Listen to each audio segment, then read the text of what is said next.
Good morning dear student. Welcome you all in BNPS classes. पिछली class में हम लोग कंप्यूटर का फर्स्ट चैप्टर पढ़ रहे थे। उसमें कंप्यूटर डिवाइस के बारे में जाना कि कंप्यूटर डिवाइस क्या होता है, वर्किंग स्टाइल ऑफ कंप्यूटर के बारे में जाना। ठीक है, उसमें जो है input device, keyboard input device पढ़ा। इनपुट डिवाइस में कीबोर्ड माउस आते हैं, उनके बारे में पढ़ा। आज हमें जॉयस्टिक जॉयस्टिक से जो है पढ़ना है। तो स्टार्ट करते हैं जॉयस्टिक से पढ़ना। Joystick is an input device. Joystick एक इनपुट डिवाइस है। It is use to move object और the pointer on the screen. इसका उपयोग स्क्रीन पर ऑब्जेक्ट या पॉइंटर को स्थानांतरित करने के लिए किया जाता है। It has a stick that is inserted into two crossed groups. इसकी एक छड़ी होती है जिसमें दो पार किए हुए ग्रोन में डाला जाता है। ठीक है, चिल्ड्रेन लाइक दिस डिवाइस। बच्चे इस उपकरण को पसंद करते हैं। It help us to play games on the computer. यह हमें कंप्यूटर पर गेम खेलने में मदद करता है। जो जॉयस्टिक होता है, ये जॉयस्टिक है आपका। ठीक है, ये जॉयस्टिक आपको गेम खेलने में, बच्चों को गेम खेलने में बहुत हेल्पफुल होता है। लेकिन ये भी एक इनपुट डिवाइस है। ठीक है, आगे पढ़ते हैं स्कैनर के बारे में। स्कैनर क्या है, इसको जान लेते हैं। Scanner is an input device. Scanner भी एक इनपुट डिवाइस है। It allows us to scan और ट्रांसफर द पिक्चर्स और डॉक्यूमेंट इनटू अ कंप्यूटर। यह हमें कंप्यूटर में चित्रों या दस्तावेज, जो हमारे डॉक्यूमेंट्स होते हैं उनको दस्तावेज कहते हैं, डॉक्यूमेंट्स को स्कैन करने या स्थानांतरित स्थानांतरित यानी कि एक जगह से दूसरे जगह करने की अनुमति देता है। ठीक है, स्कैनर के द्वारा हम कोई भी डॉक्यूमेंट को प्रिंट कर सकते हैं और उस फाइल को प्रिंट करने के बाद से हम एक जगह से दूसरे जगह भेज सकते हैं। तो वो स्कैनर भी हमारा क्या होता है, इनपुट डिवाइस होता है। अब आगे चलते हैं, जो नेक्स्ट है वो है हमारा microphone. It is use to record voice, sound and music into a computer. Microphone का उपयोग हम अपनी आवाज़ को रिकॉर्ड करने या कोई भी ध्वनि या फिर और म्यूजिक जो होता है, गाने होते हैं, उनको रिकॉर्ड करने के लिए हम माइक्रोफोन का कंप्यूटर में यूज करते हैं। ठीक है, it help us to listen the proper and clear sound. यह हमारी आवाज़ को क्लियर और प्रॉपर तरीके से सुनने में मदद करता है। अगर जैसे हम कोई नॉर्मली अगर बात करते हैं किसी कंप्यूटर पे, तो उसमें हमारे बात करने के दौरान जो आसपास के अराउंडिंग के जो साउंड्स होते हैं वो क्या होते हैं, वो भी इंक्लूड हो जाते हैं। बट माइक्रोफोन का यूज करने से हमारे जो आसपास के जो साउंड्स होते हैं वो कम आते हैं लेकिन कम आते हैं, और हमें जो आवाज सुनने को मिलता है वो एकदम क्लियर सुनने को मिलता है। ठीक है, तो ये था हमारा माइक्रोफोन। नेक्स्ट है हमारा लाइट पेन। लाइट पेन क्या होता है, इसके बारे में जानते हैं। A light pen is a pen like pointing device. एक लाइट पेन एक पेन है जो पॉइंटिंग डिवाइस की तरह काम करता है, यानी कि एक जगह से पॉइंट करने के लिए इस डिवाइस का भी यूज किया जाता है। It is use to select object in the display screen. इसका उपयोग डिस्प्ले स्क्रीन यानी कि जो मॉनिटर होता है, मॉनिटर पे वस्तुओं को चयन करने के लिए किया जाता है। अगर हमें कोई वस्तु चयन करना है यानी कि चूज करना है, तो उसके लिए हम क्या करते हैं, लाइट पेन का यूज करते हैं। It is use to draw object directly screen. इसका उपयोग करके हम डायरेक्टली स्क्रीन पे, सीधे स्क्रीन पे कोई भी ड्रॉ यानी कि कोई भी चित्र हम बना सकते हैं। तो वो होता है हमारा लाइट पेन के थ्रू। तो ये था हमारा इनपुट डिवाइस। ठीक है, इनपुट डिवाइस में हम लोगों ने क्या क्या जाना, keyboard, mouse, joystick, scanner, microphone, light pen के बारे में जाना। आगे चलते हैं, आगे जो हमारा है वो है हमारा प्रोसेसिंग डिवाइस। प्रोसेसिंग डिवाइस क्या होता है, इसके बारे में हम पढ़ते हैं। Processing device, the CPU is a processing device in computer. Processing device में कहा जा रहा है कि प्रोसेसिंग डिवाइस, CPU कंप्यूटर में एक प्रोसेसिंग डिवाइस है जो सीपीयू होता है वो कंप्यूटर में एक प्रोसेसिंग डिवाइस है। इसके थ्रू ही अगर हम कोई कीबोर्ड से अगर हम डाटा एंटर करते हैं तो जो कीबोर्ड होता है वो हमारा सीपीयू से ही जुड़ा हुआ होता है। तो जो भी हम डाटा एंटर करते हैं तो उसको प्रोसेस करने का कार्य कौन करता है? सीपीयू ही करता है। वही कहा जा रहा है the CPU is processing device in the computer. Computer में जो है सीपीयू जो है प्रोसेसिंग डिवाइस की तरह काम करता है। It is the main part of the computer system. यह कंप्यूटर सिस्टम का मुख्य हिस्सा है। The CPU is connected to the motherboard which also has several other electronic parts on it। अब कह रहा है कि सीपीयू जो है मदरबोर्ड से जुड़ा होता है जिस पर कई अन्य तरह के इलेक्ट्रॉनिक पार्ट्स भी होते हैं। जैसे कौन कौन से पार्ट्स होते हैं? हमारा एसएमपीएस पावर सप्लाई होता है, माइक्रो प्रोसेसर होता है, रैम होता है, हार्ड डिस्क होता है और मदरबोर्ड होता है। ये हमारे जो है सीपीयू के अंदर प्रोसेस करने के लिए इनको लगाया जाता है ताकि हम कोई भी डेटा को अगर इंटर करा रहे हैं तो उसको उस पर प्रोसेस करने के लिए आसानी से कुछ चीज़ों की ज़रूरत पड़ती है, उनको जो है लगाया जाता है। ये भी एक तरह से प्रोसेसिंग डिवाइस की तरह ही कार्य करते हैं। ठीक है। Electronic parts of the computer, जो इलेक्ट्रॉनिक ये फिगर जो देख रहे हैं आप, इसमें जो ये पार्ट्स हैं वो इलेक्ट्रॉनिक पार्ट्स हैं। कौन से पार्ट्स हैं? इलेक्ट्रॉनिक पार्ट्स हैं कंप्यूटर के। ठीक है, आगे पढ़ते हैं। कहा जा रहा है a CPU is known as the brain of the computer. CPU को कंप्यूटर का मस्तिष्क के रूप में जाना जाता है, यानी कि मस्तिष्क यानी कि दिमाग के रूप में brain of the computer. CPU को जो है ब्रेन ऑफ द कंप्यूटर के नाम से भी जाना जाता है। It process to store the information, performs calculation and send the results to the output device. यह क्या करता है कि हमारा जो कोई भी सूचना होता है उनको संसाधित करता है और संग्रहित करता है या फिर गणना करता है और उसके बाद से उसको आउटपुट डिवाइस के रूप में परिणाम को भेजता है। जैसे कि हमने पहले ही बताया कि जो हमारा कंप्यूटर सीपीयू होता है वो एक ब्रेन ऑफ द कंप्यूटर होता है और उसमें जो है ब्रेन में अगर जैसे मान लीजिए हम हैं तो हमको प्रोसेस करने यानी कि कार्य करने की क्षमता के लिए उसको स्टोर भी करना पड़ता है। अगर हम कुछ पढ़ रहे हैं तो उसको याद करने की भी जरूरत पड़ती है और उस इंफॉर्मेशन जो हम पढ़ रहे हैं उसका इंफॉर्मेशन को परफॉर्म करने के लिए यानी कि रिजल्ट जब हम एग्जाम देने के लिए जाते हैं तो उसको हम जो याद किए रहते हैं, स्टोर किए रहते हैं अपने माइंड में, अपने दिमाग में जो स्टोर किए रहते हैं उसको हम क्या करते हैं? आउटपुट यानी कि पेपर के रूप में लिख देते हैं। ठीक है, तो ये हमारा एक तरह से ब्रेन के रूप में कार्य करता है। आगे चलते हैं। It remembers things and takes decision like our brain. अब कह रहा है कि यह जो इट रिमेम्बर्स ये याद रखता है।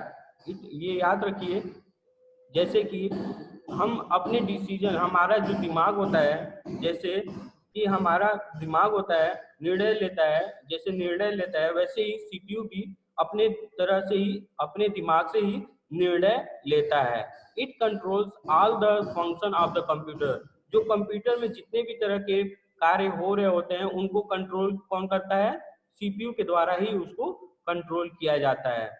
ठीक है, the computer performs all the work through the CPU. The computer performs यानी कि कंप्यूटर जो होता है वो कार्य करता है, जो कंप्यूटर होता है वो क्या करता है? कार्य करता है। ऑल इट वर्क सभी तरह के कार्य करता है थ्रू द सीपीयू। सीपीयू की मदद से कंप्यूटर जो है अपने सारे कार्य को करता है। CPU has 3 part. सीपीयू में कितने तरह के पार्ट्स होते हैं? 3 तरह के भाग होते हैं। सीपीयू को 3 भागों में बांटा गया है। कौन कौन सा है? पहला है एएलयू। एएलयू यानी कि arithmetical logical and logical unit. Arithmetical यानी कि गणितीय होता है और लॉजिकल मतलब जो हम लॉजिक लगाते हैं उसको कहते हैं। तो जो अर्थमेटिकल और लॉजिकल यूनिट होते हैं उनको एएलयू कहते हैं। ठीक है, तो इसके बारे में हम पढ़ते हैं। This unit performs all arithmetic calculation like addition, subtraction, multiplication and division. Division। अब कह रहा है कि जो हमारा कंप्यूटर होता है, जो हमारा सीपीयू होता है, उनमें जो है 2 भागों में बांटा गया होता है। एक होता है जो है एएलयू, दूसरा होता है कंट्रोल यूनिट और तीसरा होता है प्रोसेसर, मेमोरी। ठीक है, तो ये 3 भागों में जो बांटा गया है, उसमें जो हमारा पहला पार्ट है एएलयू यानी कि अरिथमेटिकल लॉजिकल यूनिट। ठीक है, तो इसमें कहा जा रहा है यह इकाई जोड़ यानी कि जोड़ने के लिए, घटाने के लिए, सब्ट्रैक्ट करने के लिए, मल्टीप्लिकेशन यानी कि गुणा करने के लिए, या फिर डिवाइड यानी कि विभाजन करने के लिए, भाग देने के लिए, हम इन जैसे सभी क्रियाओं को, जैसे मल्टीप्लिकेशन, एडिशन, सब्ट्रैक्शन, इन सभी क्रियाओं का सभी अंक गणितीय गणनाएं करते हैं। सभी जो अंक गणितीय गणनाएं होती हैं, जो परफॉर्म होती हैं, अर्थमेटिकल जो परफॉर्म होती हैं, कैलकुलेशन होती है, उनको करने का ये कार्य करता है। It also performs logical operation like equal to, not equal to, less than और ग्रेटर देन। इट आल्सो, यह जो है, जो इट आल्सो कह रहा है कि यह तार्किक संचालन भी करता है। तार्किक यानी कि लॉजिकल, तार्किक यानी कि लॉजिकल संचालन भी करता है, जैसे कि इक्वल टू यानी कि बराबर, लेस देन कम होता है, नॉट इक्वल टू यानी कि जो बराबर नहीं होता है, ग्रेटर देन जो बड़ा होता है। इन तरह के सभी लॉजिकल जो यूनिट होते हैं उनको भी ऑपरेट करता है। The control unit control all the ALU.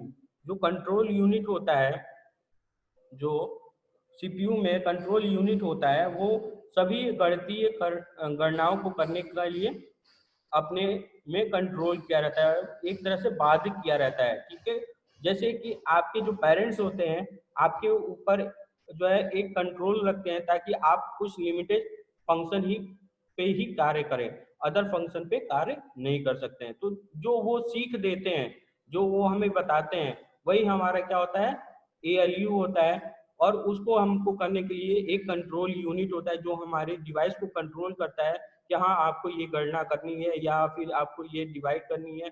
जो भी हमें कैलकुलेशन के रूप में दिया जाता है या लॉजिक के रूप में दिए जाते हैं, उनको जो है परफॉर्म करने के लिए कंट्रोल यूनिट ही हमारी मदद करता है। कैसे मदद करता है ये देखते हैं, ये फिगर्स दिए गए हैं। पहला है जो इनपुट डिवाइस। अगर हम इनपुट डिवाइस यानी कि कीबोर्ड के द्वारा अगर हम कोई डेटा को एंटर कर रहे हैं, तो सबसे पहले वो जाता है मेमोरी यूनिट में। मेमोरी यूनिट के बाद से कंट्रोल यूनिट में जा सॉरी इनपुट डिवाइस के द्वारा अगर हम कोई भी डाटा एंटर करते हैं, तो वो सबसे पहले एएलयू में जाता है। एएलयू के बाद से कंट्रोल यूनिट में जाता है। कंट्रोल यूनिट उसको मेमोरी यूनिट में भेजता है। जैसे कि अगर हम किसी पर्सन को पिंच करते हैं, तो पिंच करने पे सबसे पहले हम क्या कर रहे हैं, पहले स्किन के पास उसको पिंच करते हैं। उसके बाद से वो जो जब हम पिंच करते हैं, तो उसको जो है वो महसूस होता है। तो वो जब महसूस होता है, तो वो दिमाग तक पहुंचाता है, कंट्रोल यूनिट तक पहुंचाता है। और जैसे ही वो पहुंचाता है, तो उसके बाद से वो मेमोरी के रूप में सेट हो जाता है कि हाँ इसने हमें पिंच किया है। तो फिर हम क्या करते हैं, रिवर्स में क्या करते हैं, मेमोरी यूनिट क्या करता है, उसको फिर कंट्रोल यूनिट के पास भेजता है, यानी कि फिर कहता है कि हाँ अब इस पे आप एक्शन कर सकते हैं। तो उसको जो है एएलयू पे फिर भेजता है, यानी कि हम फिर तब अपने द्वारा कार्य करते हैं। और उसके बाद से जो है हम आउटपुट देखते हैं। तो जब हमें कोई पिंच किया रहता है, तो हम भी उसको क्या करते हैं, पिंच कर देते हैं, या फिर कुछ आउटपुट देते हैं, थैंक्स बोलते हैं। अगर कोई न्यू कपड़े पहनते हैं, तो जब उस समय पिंच कोई करता है, तो थैंक यू बोलते हैं। अगर नॉर्मली कोई पिंच करता है, तो हम क्या करते हैं, उसे भी पिंच करते हैं। तो जो हमारा प्रोसेस होता है वो किस तरीके से होता है, सबसे पहले इनपुट हम डालते हैं। इनपुट डालने के बाद से एएलयू में जाता है। एएलयू से कंट्रोल यूनिट में जाता है। कंट्रोल यूनिट से मेमोरी यूनिट में जाता है। फिर मेमोरी यूनिट क्या करता है, उसको स्टोर करने के बाद से, उस डेटा को स्टोर करने के बाद से वो क्या करता है, फिर कंट्रोल यूनिट तक भेजता है। और कंट्रोल यूनिट फिर उसको क्या करता है, एएलयू के पास भेजता है। और एएलयू में जब उस डेटा को कैलकुलेशन कर लिया जाता है, तो वो आउटपुट के रूप में दिखा दिया जाता है। तो ये था हमारा ALU, arithmetical and logical unit. अब पढ़ते हैं सीयू यानी कि कंट्रोल यूनिट्स के बारे में। कंट्रोल यूनिट क्या होता है, इसके बारे में पढ़ते हैं। The control unit work like a traffic policeman and manage all the operations of a computer. Control unit एक ट्रैफिक पुलिस कर्मी की तरह काम करता है और कंप्यूटर के सभी ऑपरेशन को क्या करता है, मैनेज करता है। It tells it tells other parts of the computer what they should do. अब कह रहा है यह कंप्यूटर के अन्य हिस्सों को बताता है कि उन्हें क्या करना है और क्या नहीं करना चाहिए, उन्हें क्या करना चाहिए या क्या नहीं करना चाहिए। मैंने जैसे कि अभी बताया है कि कोई भी अगर गणना होता है तो उसको सबसे पहले कंट्रोल यानी कि दिमाग के पास भेजा जाता है, और जब दिमाग में कोई चीज चली जाती है तभी हम उसको दिमाग से सोच भी पाते हैं कि हमें क्या करना है और क्या नहीं करना है। तो वो हमारा जो है कंट्रोल यूनिट कहलाता है। ठीक है, नेक्स्ट होता है हमारा एमयू यानी कि मेमोरी यूनिट। एमयू का मतलब होता है मेमोरी यूनिट। तो मेमोरी यूनिट क्या होता है, the memory unit store the data and information temporarily. Temporary मतलब होता है जैसे कि अ, जो कुछ समय के लिए होते हैं ना, जैसे अचानक से आना और फिर चले जाना, तो उसको कहते हैं टेम्पोररी। ठीक है, तो वो जो मेमोरी यूनिट होता है वो टेम्पोररी होता है। ठीक है, उसमें हम कोई भी डाटा को, कोई भी डेटा को इंसर्ट करते हैं, जब डालते हैं तो वो मेमोरी यूनिट में पहले फिट होता है, उसके बाद से उस पर इंफॉर्मेशन प्रोसेस होता है, प्रोसेस होने के बाद से उसको इंफॉर्मेशन के रूप में दिखाया जाता है। तो जो हमारा मेमोरी यूनिट है वो हमारा संग्राहक है। संग्रह मतलब जिसमें हम अपनी कोई भी डेटा को रख सकते हैं। ठीक है, कोई भी इंफॉर्मेशन को क्या कर सकते हैं, रख सकते हैं। ये टेम्पोररी यूनिट भी होता है और एक तरह से परमानेंट यूनिट भी होता है। अगर कुछ चीज़ों को अगर हम परमानेंट सेव रखना चाहते हैं तो हम क्या करते हैं, उसको उस फाइल में सेव कर देते हैं जो परमानेंटली हमारे डेस्कटॉप पे पड़ा रहता है। ठीक है, तो इसमें जो है मेमोरी यूनिट टेम्पोररी भी होता है और परमानेंट भी होता है, जो डाटा को क्या करता है, स्टोर करने का कार्य करता है। डाटा या फिर कोई भी हमारा इंफॉर्मेशन होता है, कोई भी हम अगर डेटा देते हैं तो उनको क्या करता है, संग्रहण करने का कार्य करता है। तो ये था हमारा सीपीयू के बारे में। आज हमने सॉरी आज हमने जो है इनपुट डिवाइस के बारे में, joystick, scanner, microphone, light pen के बारे में पढ़ा, और उसके बाद से प्रोसेसिंग डिवाइस यानी कि सीपीयू के बारे में पढ़ा। सीपीयू के बारे में जब पढ़े हैं तो उसमें हमें पता चला कि सीपीयू जो है 3 फंक्शन में कार्य करता है, एएलयू, सीयू और मेमोरी यूनिट के रूप में कार्य करता है। ठीक है, तो इन तीनों के बारे में आज हमने पढ़ा। आज के लिए इतना ही। Thank you so much. अगर कुछ समझ में नहीं आ रहा है तो आप उसको कमेंट बॉक्स में मेंशन कीजिएगा, आपको जरूर बताया दिया जाएगा। Thank you so much.